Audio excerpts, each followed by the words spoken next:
Hello again.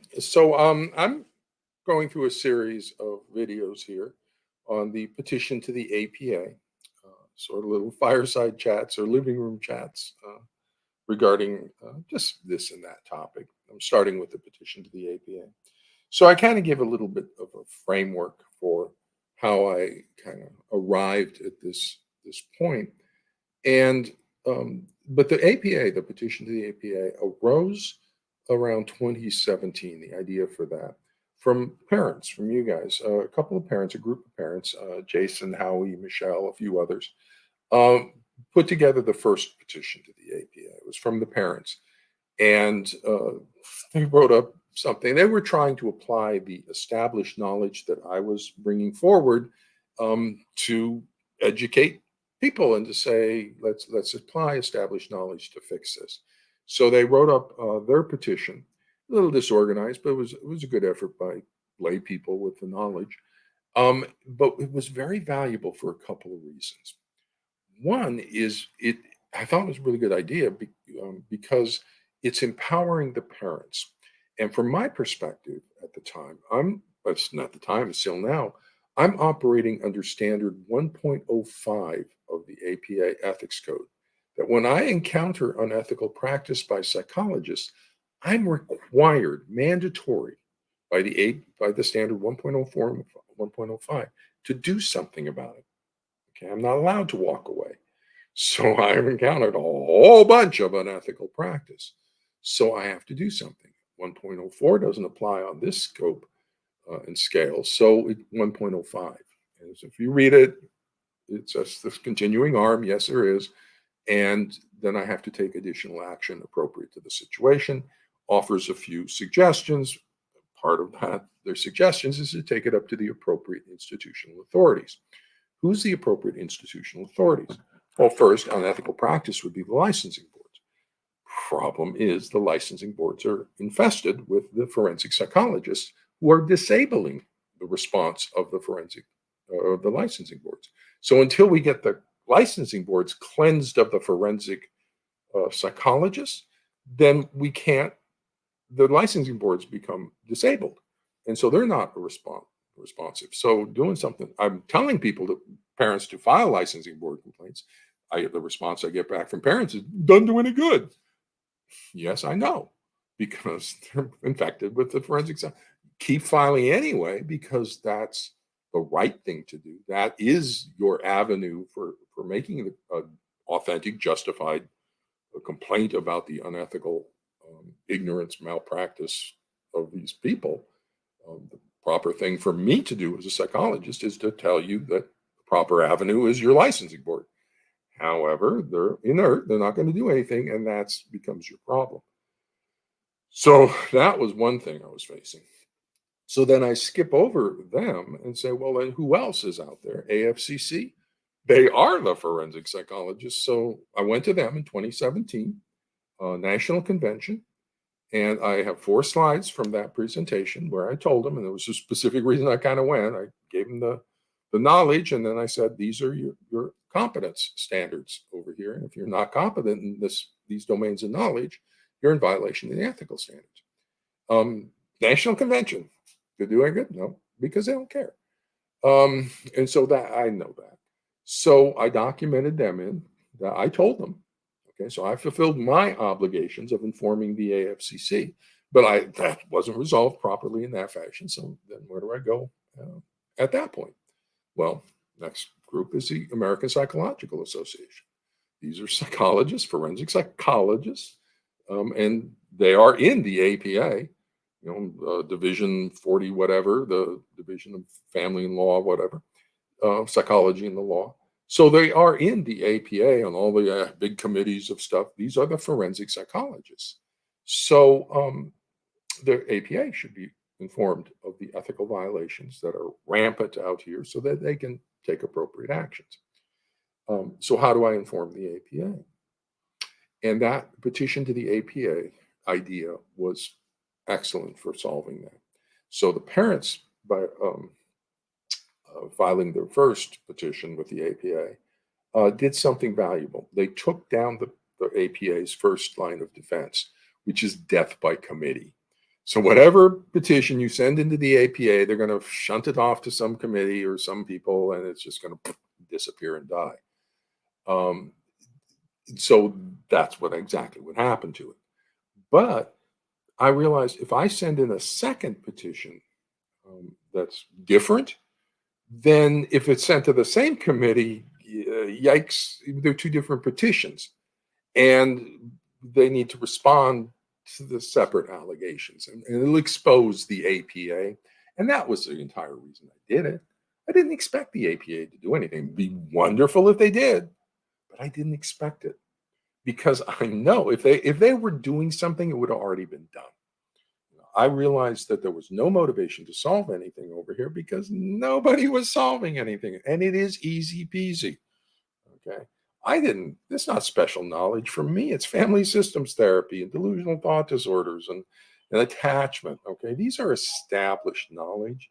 They're just lazy. They are just absolute. There's no motivation to solve it. So I'm going to expose that in the association or the cover up of the APA.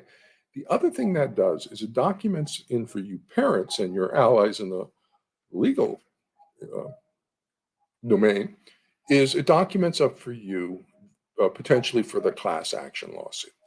I think you're a class of people. I don't know why you can't come up with a class action law. That baffles me. But you're a class of people who are vulnerable because you have impaired autonomy and you're being traumatized, so you can't organize very well.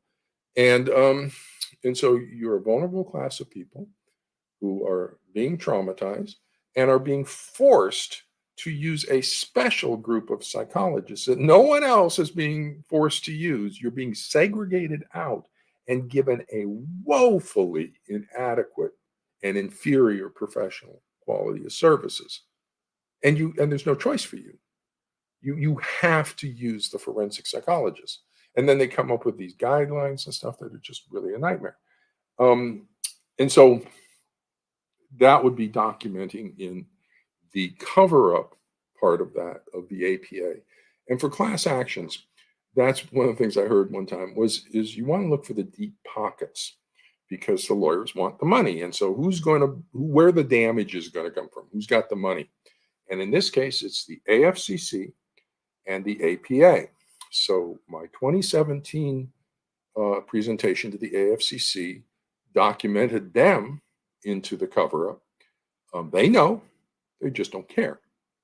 And then the 2018 petition to the APA documented the American Psychological Association into the cover-up. Now I have to give them time to respond, but they've had 5 years and they haven't given you anything, which in my mind, I just want to point out the level of contempt that the APA holds you parents in, okay? That you don't even merit a response from them. You are absolutely nothing to them. You know, when we presented the petition to the APA signed by 20,000 parents, I hand delivered it because I wanted to make sure we got it in there because we're going to revisit this issue now in 2023. So I want to make sure it didn't get lost in the email. I'm hand delivering this to you. So we contacted them. They said, we're going to drop this petition off at your office. And they were kind of like, no. And we said, no, we're dropping it off. So they agreed, and they had somebody meet with us, appointed time, and accept the petition. But they didn't even, your representatives, Wendy Perry and Rod McCall and I were the three. So you have two parent representatives facilitated by the psychologist for you. And they couldn't even give us a meeting room. They didn't even sit down with us and talk about the concerns or anything. They met us in the hallway and just took the bath. That is how little they think of you. They are just treat you with contempt. The American Psychological Association. And they do all this stuff about talking about, oh, we respect the clients and all this other stuff. And no, they don't. Those are just words. Those are empty words they say. Because when it actually comes to parents saying, oh my gosh, look at all the ethics code, they just treat you like dirt.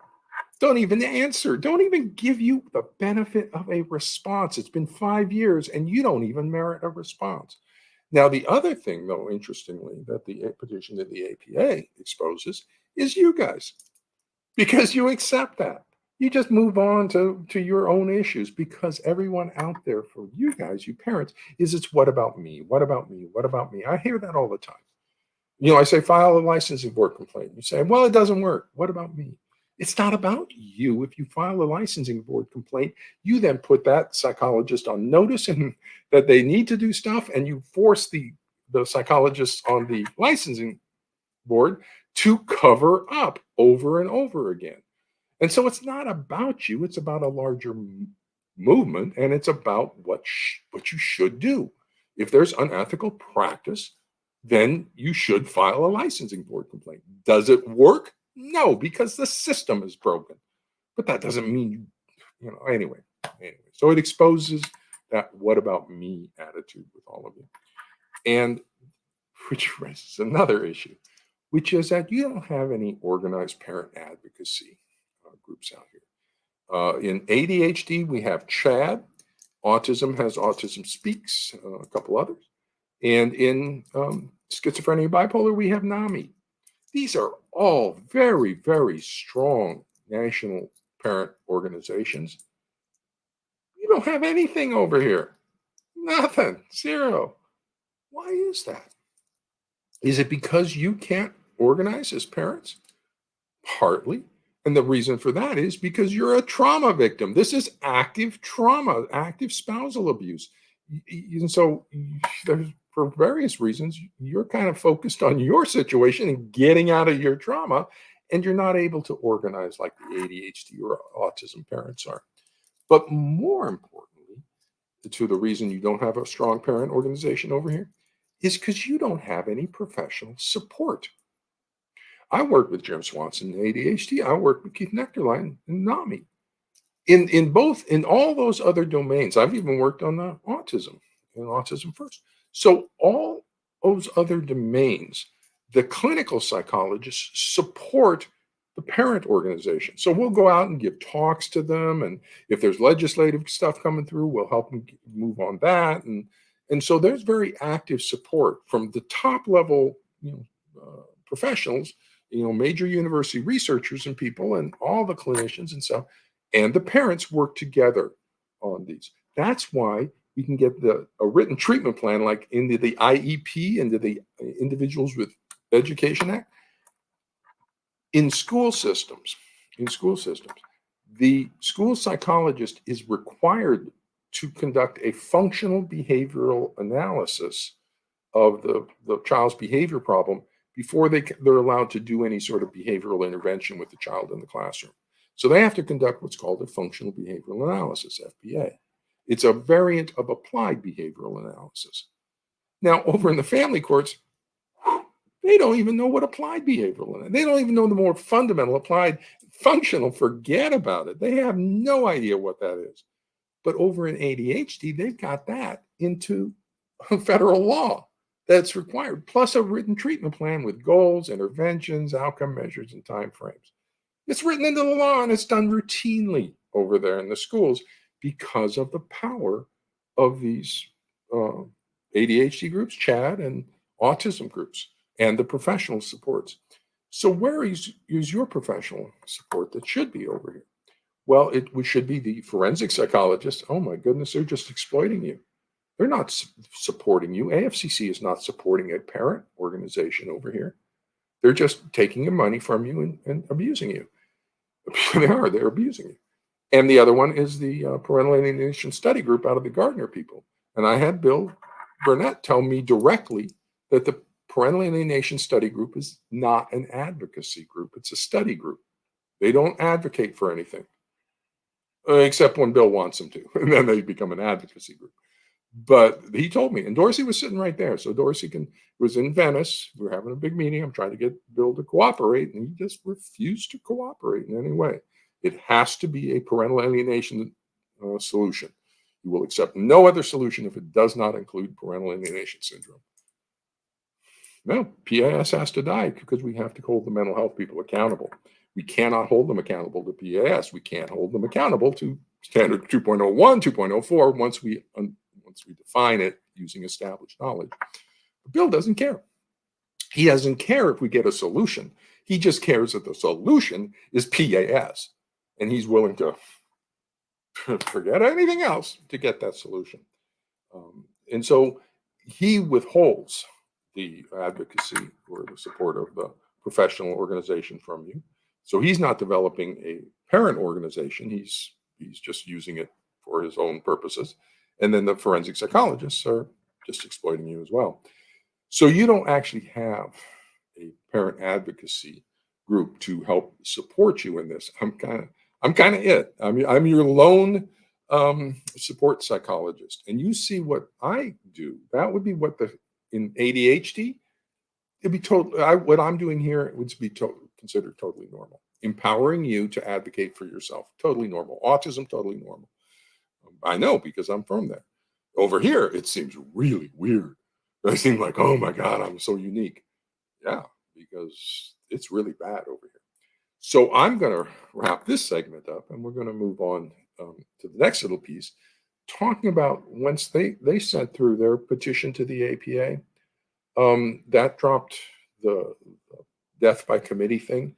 So then I wrote up a petition to the APA. I waited about a year to give APA a full chance to respond to the first one. They didn't. Now I wrote up a second different one, and got 20,000 signatures on that and hand delivered it to them back there. So what happened to that? Where did it go, and how did that develop? So we'll move over to the next video and talk about that.